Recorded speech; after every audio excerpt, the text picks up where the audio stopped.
محترم تلاش منزل کے ناظرین، السلام علیکم ورحمۃ اللہ وبرکاتہ۔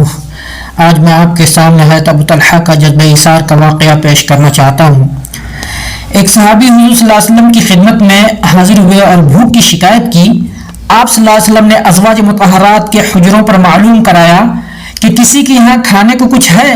معلوم ہوا کہ کسی کے یہاں کچھ بھی نہیں ہے، تو حضور صلی اللہ علیہ وسلم نے صحابہ کرام سے فرمایا کہ کوئی شخص ہے جو ان کی ایک رات کی مہمان نوازی قبول کرے۔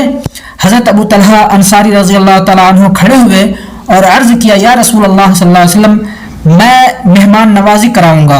ان کو گھر لے گئے، گھر جا کر اپنی بیوی سے فرمایا، یہ حضور صلی اللہ علیہ وسلم کے مہمان ہیں، ان کے اکرام میں کوئی کسر نہ رہے۔ بیوی نے کہا، خدا کی قسم بچوں کے لیے تھوڑا سا کھانا رکھا ہے۔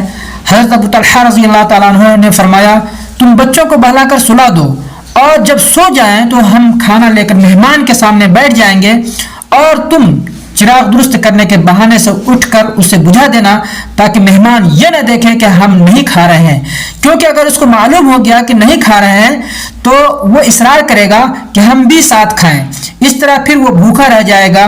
چنانچہ بیوی نے بچوں کو بہلا کر سلا دیا اور یہ کھانا کھانے بیٹھے، اور بیوی نے چراغ درست کرنے کے بہانے چراغ بجھا دیا اور سارا کھانا مہمان کو ہی کھلا دیا، اور دونوں میاں بیوی اور بچوں نے فاقہ سے رات گزاری۔ صبح کے وقت جب وہ صحابی آپ صلی اللہ علیہ وسلم کی خدمت میں آئے تو آپ صلی اللہ علیہ وسلم نے فرمایا، تم دونوں میاں بیوی کے رات کے نیک عمل اور جذبہ ایثار کو اللہ تعالیٰ نے پسند کیا۔ اسی موقع پر اللہ تعالیٰ نے یہ آیت نازل فرمائی، وَيُؤْثِرُونَ عَلَىٰ أَنفُسِهِمْ وَلَوْ كَانَ بِهِمْ خَصَاصَةٌ سورۃ الحشر آیت نمبر 9۔ اور اپنے نفسوں پر وہ دوسروں کو مقدم رکھتے ہیں اگرچہ خود وہ فاقہ ہی میں مبتلا ہوں۔ صحیح البخاری حدیث نمبر 3798۔ سبق: صحابہ کرام رضوان اللہ تعالی علیہم اجمعین اخوت و ایثار اور ہمدردی کے پیکر تھے، اور ان کے ایثار پر اللہ تعالیٰ بہت خوش ہوا، اور قرآن پاک میں اللہ نے جگہ جگہ ان کی تعریف فرمائی ہے، حتیٰ کہ دوسری جگہ ان صحابہ کی شان میں قرآن مجید میں فرمایا ہے، رضی اللہ عنہم ورضوا عنہ۔